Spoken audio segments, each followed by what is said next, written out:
यदि आप टॉपर की तैयारी करना चाहते हैं या टॉपर बनना चाहते हैं इस साल, तो बाबू इस वीडियो को आप शुरू से अंत तक जरूर देखिएगा, क्योंकि आज मैं ज्यादा बात नहीं करूंगा, बस अर्थात 3 से 4 मैं आपको बातें समझाऊंगा, बताऊंगा।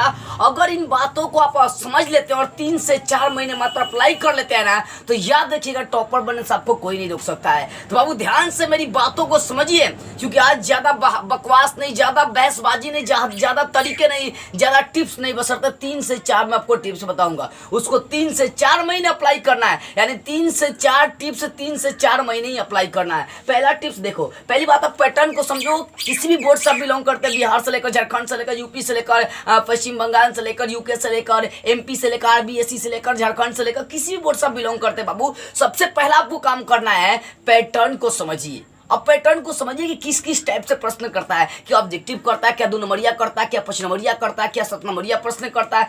पहले पैटर्न को समझना पड़ेगा।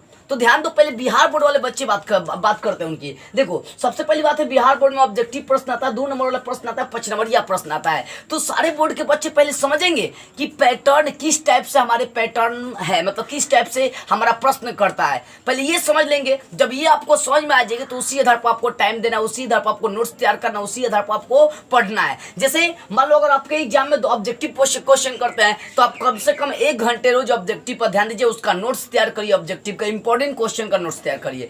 फिर 2 नंबरिया यदि प्रश्न करता है तो 2 नंबर वाले प्रश्न का भी अपना नोट्स तैयार करिए।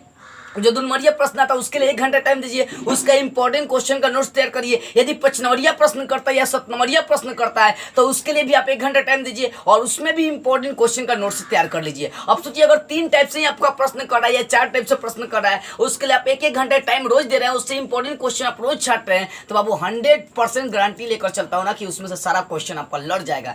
इस बेस को समझिए, ये मेन आपका टॉपर बनाने का बेस है। पैटर्न को समझ कर उसके आधार पर तैयारी करना, ये टॉपर बच्चों की निशानी है और ये टॉपर बनने का सबसे आसान तरीका है। इस तरीका आप नहीं भूलिएगा। दूसरी बात है, आप समय से एनसीईआरटी बुक को कंप्लीट कर लेंगे और टॉपर बनना चाहते हैं तो एनसीईआरटी बुक पढ़िएगा, क्योंकि एनसीईआरटी बुक सरकारी बुक होता है और उसी से आपके एग्जाम में सारे प्रश्न लड़ते हैं। तो अपने टीचर्स, अपने स्कूल कोचिंग पर जोर डालना है कि एग्जाम के 3-4 महीने पहले मेरा सिलेबस कंप्लीट हो जाए, ताकि रिवीजन करने का ज्यादा से ज्यादा मात्रा में टाइम आपको मिल जाए। और तीसरी बात है, आपका जो भी पढ़ाई हो रहा है, जो भी चीजें, उन सभी का रिवीजन करें। रिवीजन करने से आपकी राइटिंग सुधर जाएगी, वो चीजें याद हो जाएगा और लिखने का टाइम मैनेजमेंट भी आपकी हो जाती है। तो रिवीजन बहुत सारी चीजें में सिखाता है, तो रिवीजन पर फोकस करना लगता है 3-4 महीने।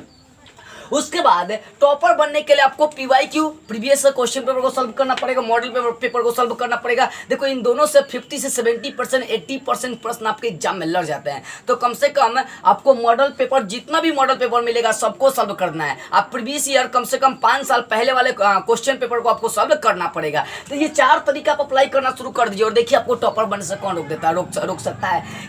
ये जो मैं आपको 4 बातें समझाई, इस आधार पर आप तैयारी करिए। इस आधार पर तैयारी करना अभी से शुरू कर दीजिए अगर आप टॉपर बनना चाहते हैं तब। अगर नहीं बनना चाहते तो जिंदगी भर आप खाली पुलाव पकाते रहिए, कभी टॉपर नहीं बन पाएंगे। तो आपके लिए काफी मेहनत कर लीजिए बाबू। इस वीडियो को जितना हो सके भारत के हर कोने तक फैलाइए, मेरी आवाज को हर उस विद्यार्थी तक फैलाइए जो इस बार टॉपर बनना चाहते हैं। जय हिंद।